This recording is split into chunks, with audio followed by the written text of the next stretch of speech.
খবরটা পেলাম রাত ৯টায়। দরজা খুলেই সুজাতা বলল, শুনেছ কি হয়েছে? কি? তুমি জানো না? অনুতোষটা মারা গেছে। কফি হাউস থেকে ফুরফুরে মেজাজে বাড়ি ফিরেছি। কথাটা প্রথমে আমার মাথাতেই ঢুকলো না। কে মারা গেছে? অনুতোষদা, আমাদের অনুতোষদা। অনুতোষ মারা গেছে? যা, তা কি করে হয়? দিব্যি ৪৫-এর টকবগে মানুষ, জোয়ানই বলা যায়। অসুখ বিসুখের কোনো খবরই তো শুনিনি। সে হঠাৎ মারা যাবে কেন? মৃত্যু কি এতই সুলভ? সুজাতা বলল, একটু আগেই দীপিকাদির ফোন এসেছিল। নামখানাতে নদীতে ডুবে গিয়ে সুজাতার গলা বুঝে এলো। আমিও ধপ করে সোফায় বসে পড়েছি। এতক্ষণ কফি হাউসে ছিলাম, কই কেউ তো কিছু বলল না ওখানে। নাকি ওখানেও কেউ খবর পায়নি আমারই মতো? ঘনিষ্ঠ কারোর মৃত্যুর সংবাদ শুনলে আমার বুক ধরফর করে, পা কাঁপতে থাকে, হাতের জোর কমে যায়, তালু শুকিয়ে আসে অজানা কোনো ভয়। এখনো ঠিক সেরকমটাই হচ্ছে। তার মানে কি অনুতোষ আমার ঘনিষ্ঠ ছিল? ২-১ মিনিট রুদ্ধপাক আমি, তারপর কোনো ক্রমে প্রশ্ন করলাম, কবে, কখন? সুজাতা পাশে এসে বসে আমার কাঁধে হাত রাখল। তারও স্বর কাঁপছে। আজই সকালে বকখালি যাবে বলে হাতানিয়া দোয়ানিয়া পার হচ্ছিল, হঠাৎ নৌকা থেকে পড়লোটা কি করে? ওখানে তো আর নৌকো ফৌকো উল্টোয় না, এতটুকু সরু নদী। আমিও তো সেই কথাই ভাবছি, একটা জলজ্যান্ত মানুষ হঠাৎ কেন জলে পড়ে যাবে? আত্মহত্যা করলো না অ্যাক্সিডেন্ট? সঙ্গে কে ছিল? আমিও তো ডিটেলে জিজ্ঞেস করতে পারিনি। তুমি দীপিকা দিকে একটা ফোন করো না। দীপিকা ফোনে আমার কথা কিছু বলেছে? না তো, কি বলবে? আমার কালকের প্রাইজ পাওয়া নিয়ে কিছু বলেই কোঁত করে গিলে ফেলেছি কথাটা। এই কথা কেন মুখ থেকে বেরিয়ে এলো এমন অসময়?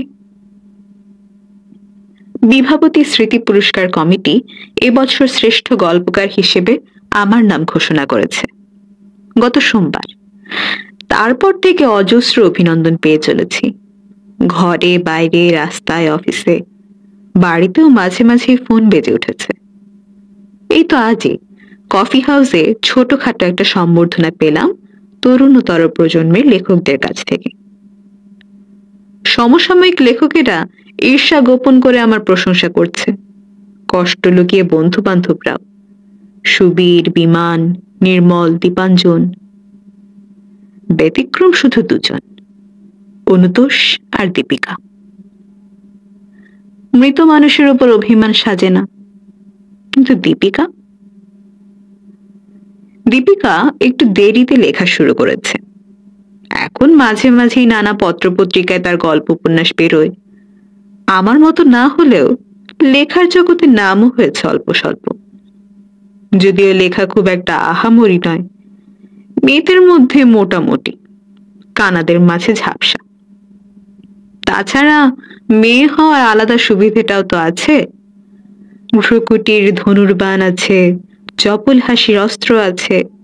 একটু আহ্লাদি আহ্লাদি স্বরে কথা বললে গল্প না ছেপে উপায় আছে সম্পাদকের? আরে বাবা, এটা তো অবধারিত সত্য। মেয়েদের মধ্যে কোনো গভীর ভাববোধ নেই, দৃষ্টিভঙ্গি ও সংসারের পানাডোবার বাইরে বেরোয় না। মহৎ সাহিত্য সৃষ্টি সে কি মেয়েদের দিয়ে হয়? তবুও ওই এলেবেলেরও কি ডাঁট, অহংকারে মাটিতে পাই পড়ে না। এইসব আকাশ পাতাল দ্বিধায় ইতস্তত আমি। সুজাতা তখন আবার বলল, কি হলো, ফোন করো। কি হবে ফোন করে?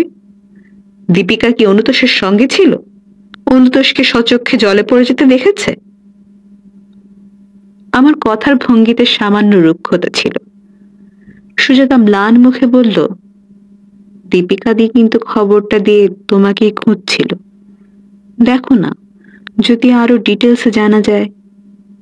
ডিটেলস আবার কি? মৃত্যুর কি আর ডিটেলস হয়? সুজাতা হাঁ করে আমার দিকে তাকিয়ে আছে। আমার গলায় এতক্ষণে একটা কষ্ট চাঁক বাজছিল। পুটপুট করে পিন ফুটছিল শরীরে। বেশ খানিকক্ষণ পর ঢোক গেলে বললাম, আমার ভাল লাগছে না সুজাতা।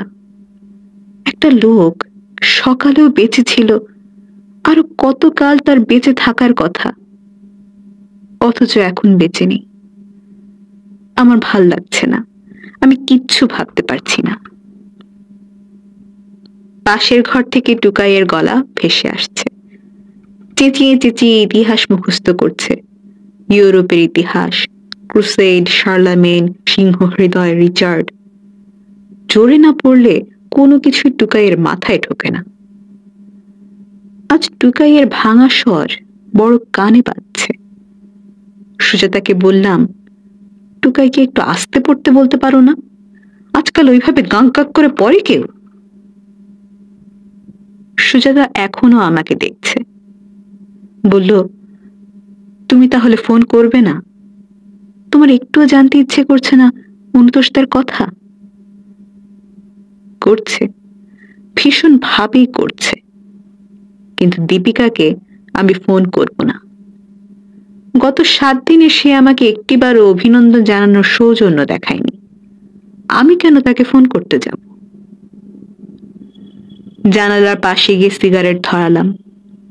ওপারে পুষ্পহীন কৃষ্ণচূড়া গাছ ধোঁয়াশা মেখে দাঁড়িয়ে একা আমাকেই দেখছে।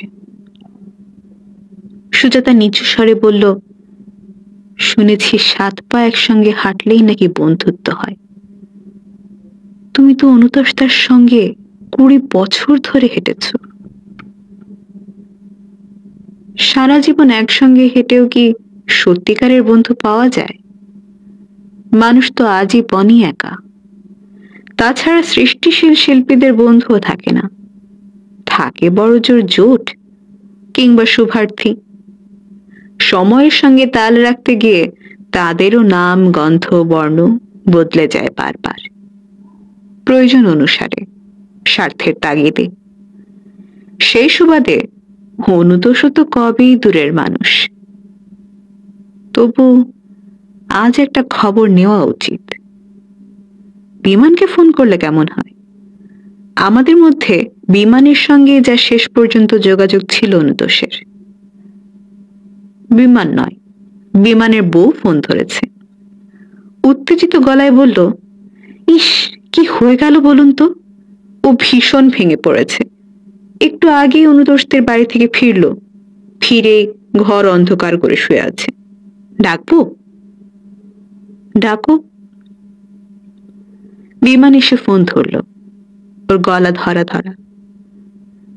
তুই কার কাছে খবর পেলি? দীপিকা ফোন করেছিল এখানে। ব্যাপারটা ঠিক কি হয়েছিল বলতো? কি আর হবে, নিয়তি। নৌকো থেকে পড়লোটা কি করে? নেশা টেশা করেছিল নাকি? না, সেরকম তো কিছু শুনলাম না।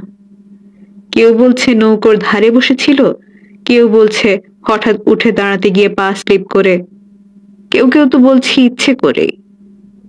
কিছুদিন ধরে ডিপ্রেশনেও ভুগছিল তো। সঙ্গে কেউ ছিল না? ইদানিং শুভেন্দু বলে কে এক নতুন বন্ধু হয়েছে শুনলাম।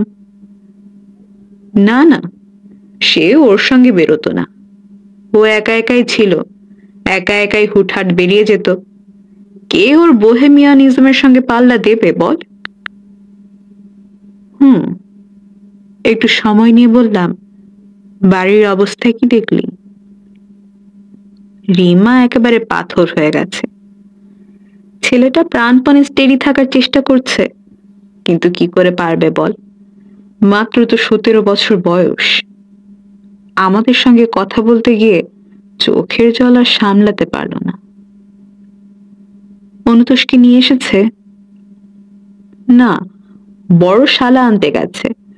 ওখানকার হসপিটালে ফোন করা হয়েছিল। পোস্টমর্টেম করে বডি আনতে আনতে কাল সকাল 10টা-11টা।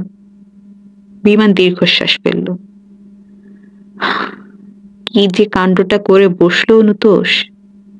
তুই কাল সকালে আসছিস তো ওর বাড়িতে?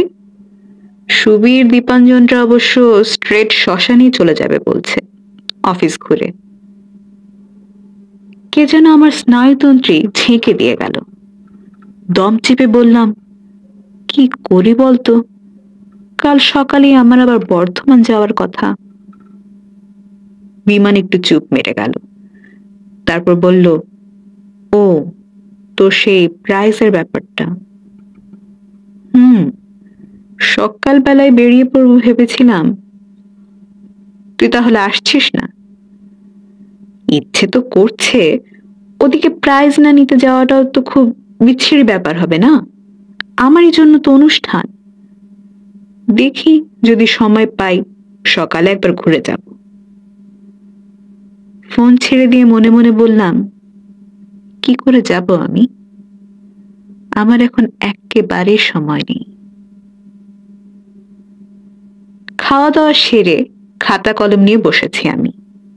কালকের সভার জন্য একটা সুন্দর ভাষণ তৈরি করতে হবে। একরাশ লোকের সামনে দাঁড়িয়ে কি লিখি, কেন লিখি, কিভাবে লিখি, এই সব বিশ্লেষণ করা কি মুখের কথা?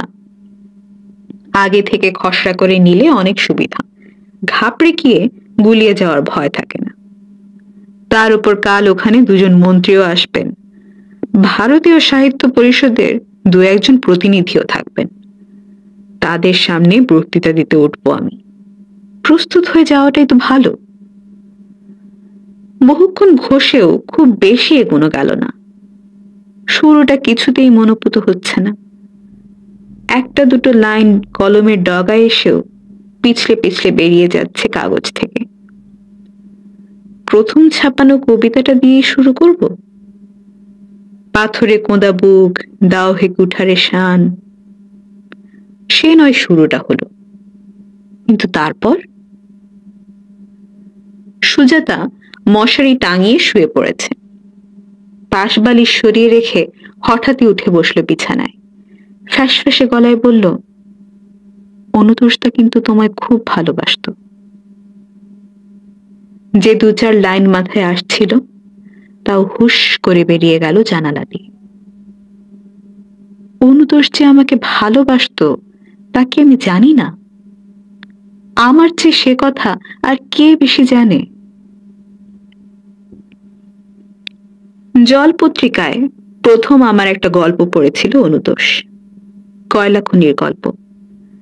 তখন আমি সদ্য আসানসোল থেকে কলকাতায় বদলি হয়ে এসেছি। ওখানকার কুলি কামিনরা তখনও আমার রক্তে মিশে আছে। মূলত গল্পটা ছিল তাদেরকে নিয়ে। গল্পটা পড়ে মুগ্ধ অনুতোষ পত্রিকা অফিস থেকে আমার ঠিকানা জোগাড় করে ফেলল। খুঁজে খুঁজে 7 সকালে আমার বাড়ি এসে উপস্থিত। বেহালা থেকে চেতলা। আলাপের 8 ঘন্টার মধ্যে আপনি থেকে তুমি, 2 ঘন্টার ভেতরে তুই। অনুতোষ তখন নিজেও একটা কাগজ বার করছে, শুভম নামে। খুবই ছোট একটা পত্রিকা। বহুদিন ধরে পত্রিকাটা চালিয়েছিল অনুতোষ। শুধুই গল্পের পত্রিকা। আমাকে সেখানে একটা বড় গল্প লিখতে বলল, পুজো সংখ্যার জন্য। আমার তখন কলমের হাল সদ্য দাঁত ওঠা শিশুর মতো অবিরাম শুলোচ্ছে। বুকের ভেতর যত কথা জমা আছে সবই তখন অক্ষরের স্রোত হয়ে ধেয়ে ধেয়ে আসতে চায়। স্মৃতি থেকে স্বপ্ন, বেদনা থেকে আসক্তি, জন্ম মুহূর্ত থেকে 25 বছর বয়স, সব মন প্রাণ ঢেলে অনুতোষের ওই কাগজে গল্প লিখেছিলাম, একটি নৈঃশব্দের অপমৃত্যু। গল্পটা লিখে নাম হয়েছিল কিনা জানি না, তবে তুফান যে একটা উঠেছিল তাতে কোনো সন্দেহ নেই।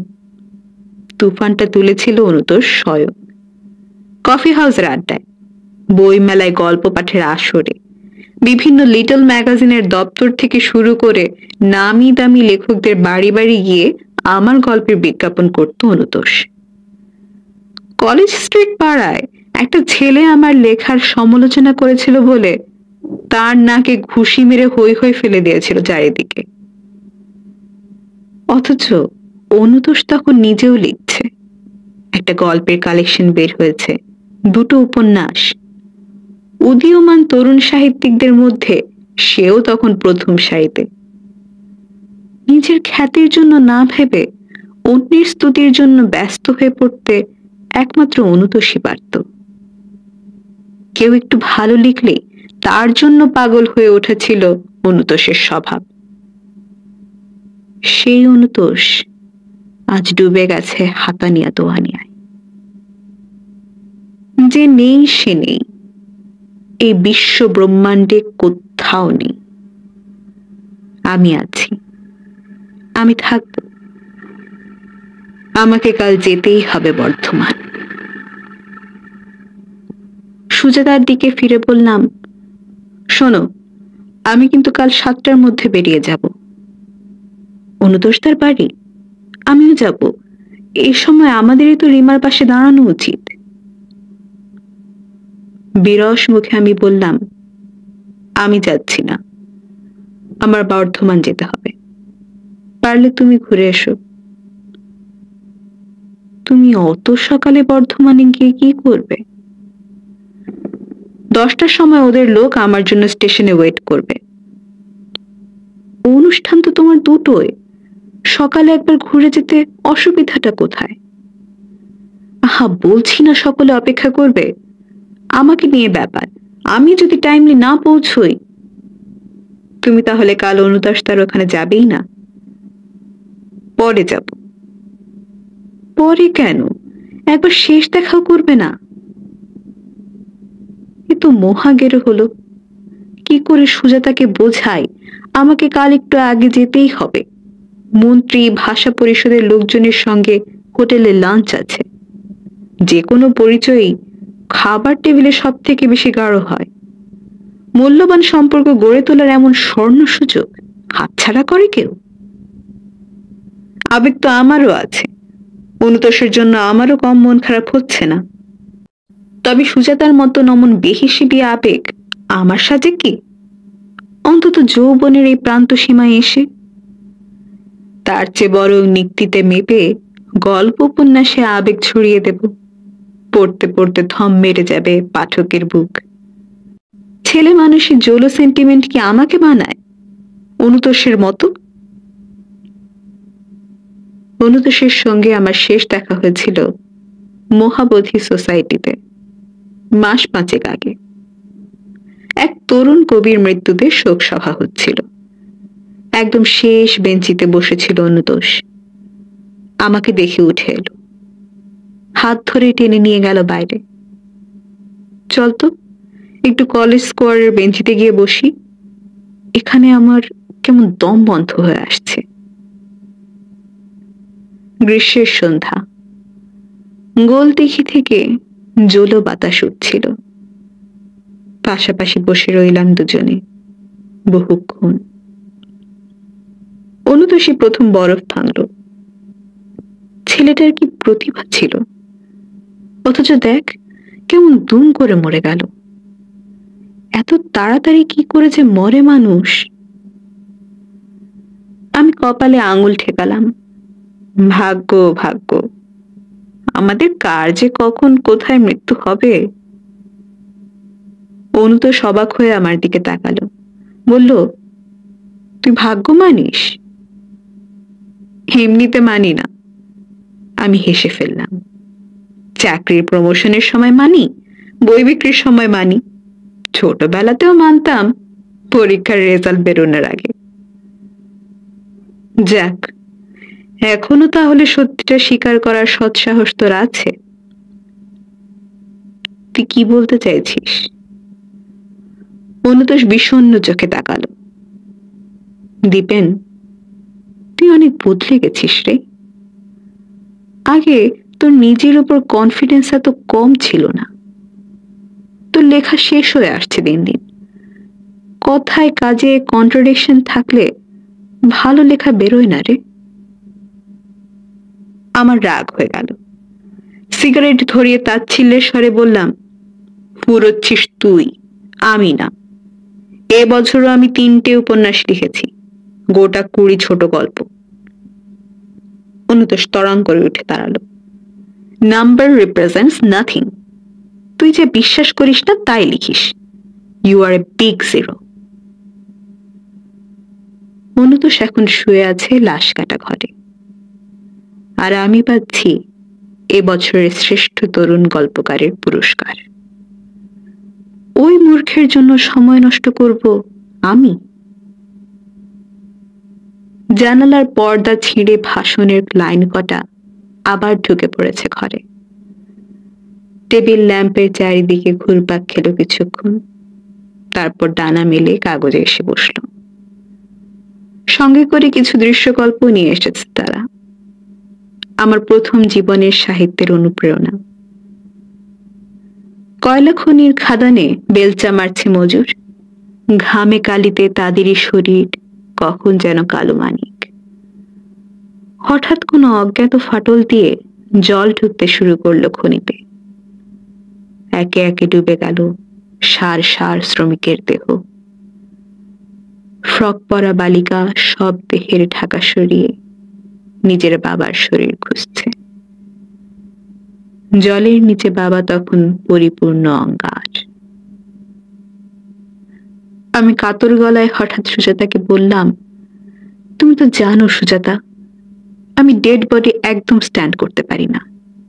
কেন বারবার আমাকে জোর করছো? সুজাতা তবু অবুঝ। ভালো করে ভেবে দেখো কেন জোর করছি। কি করে ভাববো? আমার শব্দরা এসে গেছে। আমি ফিসফিস করে বললাম, চুপ করো, এখন আমার সময় নেই। বন্যার উপর আপনার লেখা উপন্যাসটা আমার হাড় এখনো কাঁপিয়ে দেয় মশাই। মন্ত্রী বাক্যে আমার রোমে রোমে হর্ষ যাচ্ছিল। এত কাজের মাঝেও আমার মতন একজন লেখকের লেখা ইনি পড়েছেন? খরা বা অনাহারের উপর আপনার তো তেমন লেখা দেখি না। এসব নিয়েও তো আপনাদের লেখা উচিত। এই যে কালাহান্ডিতে এত বড় একটা অনাবৃষ্টি চলছে। না মানে, আমি ঘাড় চুলকলুম। ওদিকে তো বড় একটা যায়নি, সচক্ষে না দেখলে আমি আবার ঠিক লিখতে পারি না। দেখে আসুন, ঘুরে আসুন। কে বলেছে আপনাকে না দেখে লিখতে? অন্ধ্র ওড়িশার দিকে কিছু কালচারাল ডেলিগেট পাঠাচ্ছি, যাবেন আপনি? সঙ্গে টুরিং স্পটগুলো ঘুরে আসতে পারেন। আমি নীরব থাকি। নীরব থাকাটাই এই মুহূর্তের দস্তুর। শব্দহীনতাই শ্রেষ্ঠ সম্মতি। স্থানীয় এক অডিটোরিয়ামে বেশ বড়সড় সভার আয়োজন করেছেন উদ্যোক্তারা।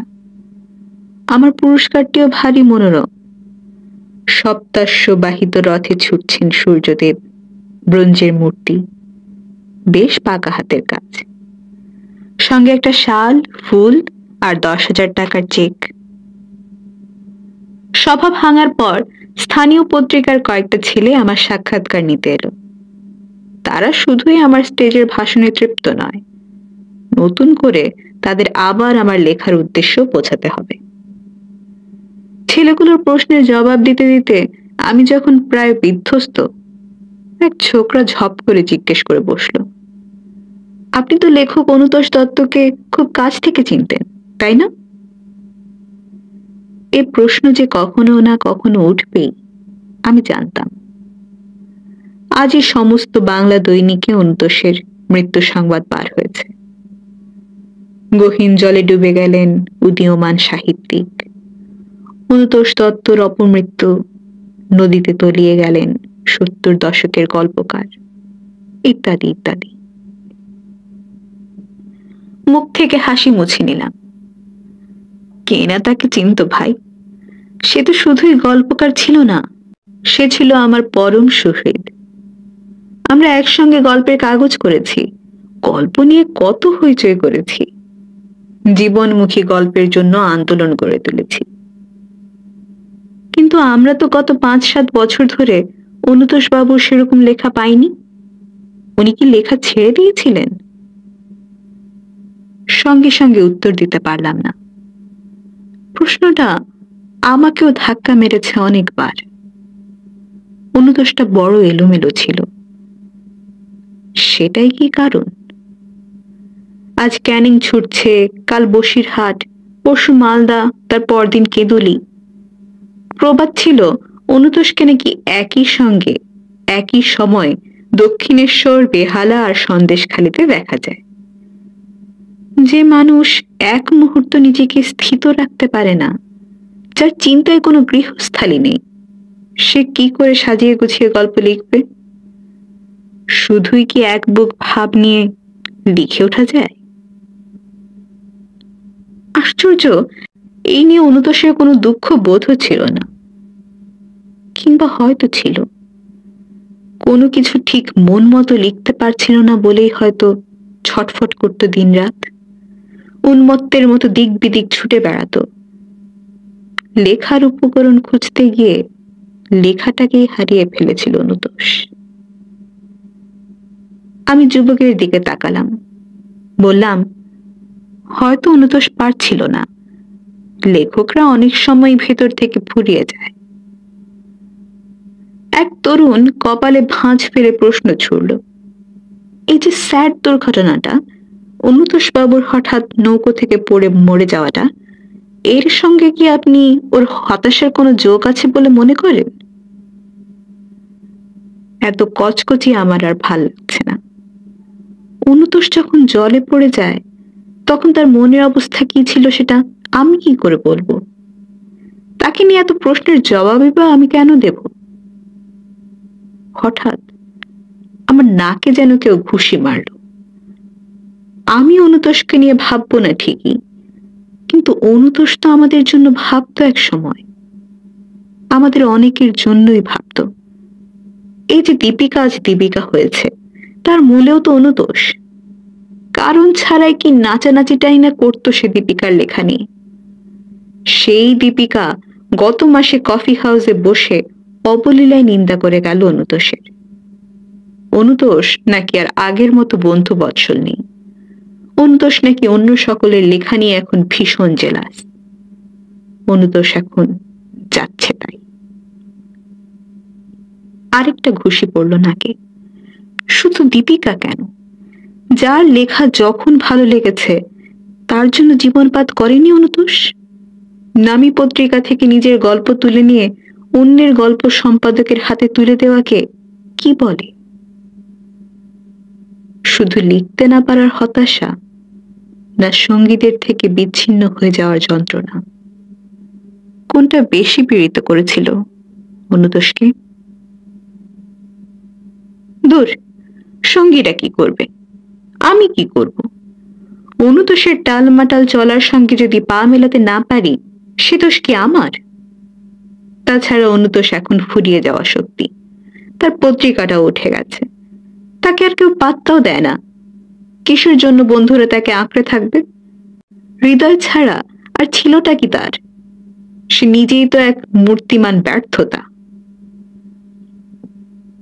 আমি কথা ঘুরিয়ে বললাম, হতাশা সব লেখকের মনেই থাকে কোনো না কোনো ভাবে। হেমিংওয়ে তো লিখতে না পারার দুঃখে রিভলভার দিয়ে সুইসাইড করেছিলেন। 5টা বেজে গেছে। হেমন্তের দুপুর নির্জীব হয়ে আসছে ক্রমশ। উপহার কিডস ব্যাগে গুছিয়ে নিয়ে দাঁড়ালাম, বললাম, চলি ভাই। যুবকদের মুখে অতৃপ্তির ছাপ। আরো কয়েকটা প্রশ্ন ছিল যে, আচ্ছা, আপনি যখন লেখেন তখন কি গল্পের পূর্ণ চেহারাটা আপনার চোখের সামনে ভেসে থাকে? এই প্রশ্নের উত্তর দিয়ে লাভ নেই। উত্তর দিলেই নতুন প্রশ্ন আসবে, আসবেই।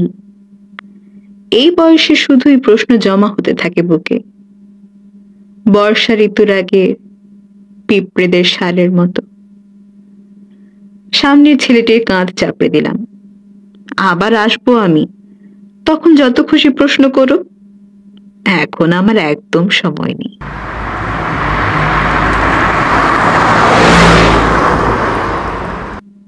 রাতের শরীর মাড়িয়ে ফাঁকা বাস সাঁই সাঁই ছুটছিল।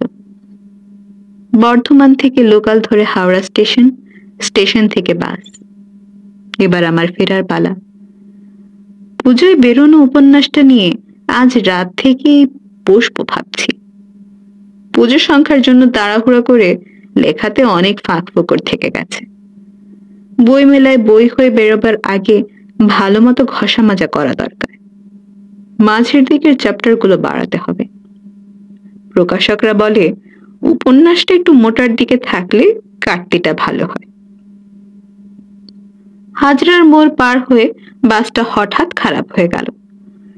ড্রাইভার কন্ডাক্টররা অনেকক্ষণ চেষ্টা করলো, কয়েকবার গড় গড় করলো বাস, হিঁচকি তুললো, তারপরই পুরোপুরি নিথর। গোটা 15 যাত্রী রয়েছে বাসে।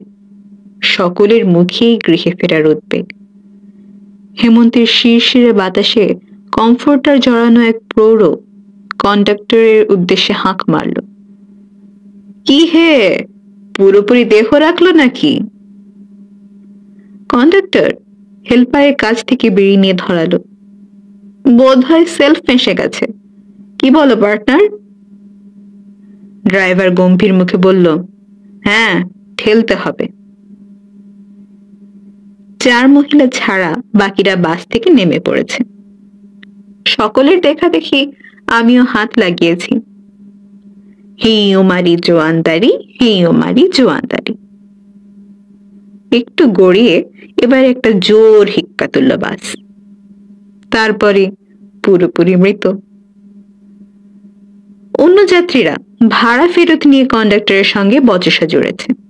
ছোট্ট ভিড় জমেছে রাস্তায়। মেহনতি জনগণের কাছ থেকে পয়সা উদ্ধার করা তাদের নিয়ে গল্প লেখার থেকে অনেক বেশি কঠিন। কাজে আমি আর দাঁড়ালাম না। বাড়ি পৌঁছতে মাইল খানিকও বাকি নেই। রাত হয়েছে হোক, এটুকু রাস্তা হেঁটেই মেরে দেবো আজ। চেতলা ব্রিজের কাছে এসে একটা সিগারেট ধরালাম। দুপুরের খাওয়া বেশ হেভি হয়ে গেছে। এখনো মাংসের ঢেকুর উঠছে। সপ্তাশ্য বাহিত সূর্য আমার কাঁধে। মূর্তিটা তেমন ভারী নয়, তবু ঘাম হচ্ছে অল্প অল্প। ক্লান্তিতে, শারীরিক অস্বস্তিতে। একটা ধোয়ার কুণ্ডলি ধেয়ে এলো হঠাৎ শ্মশানের দিক থেকে। মাংস, হাড় আর চর্বি পোড়ার ধোঁয়া। আমি নিথর। অনুতোষ তো এই শ্মশানে এসেছিল আজ। কখন এসেছিল? কিসে পোড়ানো হলো অনুতোষকে?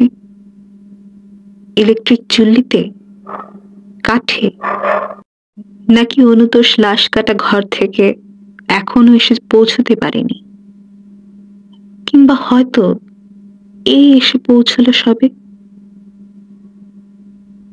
আচমকাই ধোঁয়া মাখা বাতাস ফিসফিস করে উঠছে।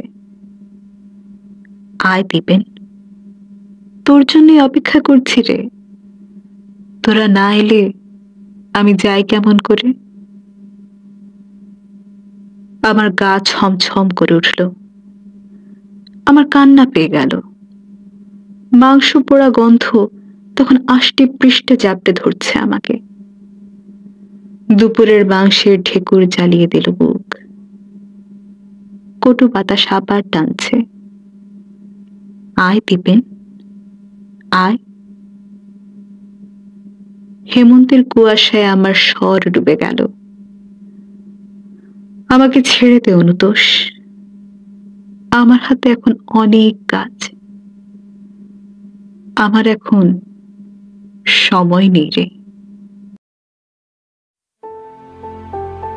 শেষ হলো আমাদের আজকের আয়োজন। এতক্ষণ সাথে থাকার জন্য সবাইকে অনেক ধন্যবাদ। গল্পটি ভালো লেগে থাকলে এটি লাইক, কমেন্ট এবং শেয়ার করতে ভুলবেন না। পাশাপাশি এমন নতুন নতুন গল্পের জন্য চ্যানেলটিকে সাবস্ক্রাইব করে রাখুন।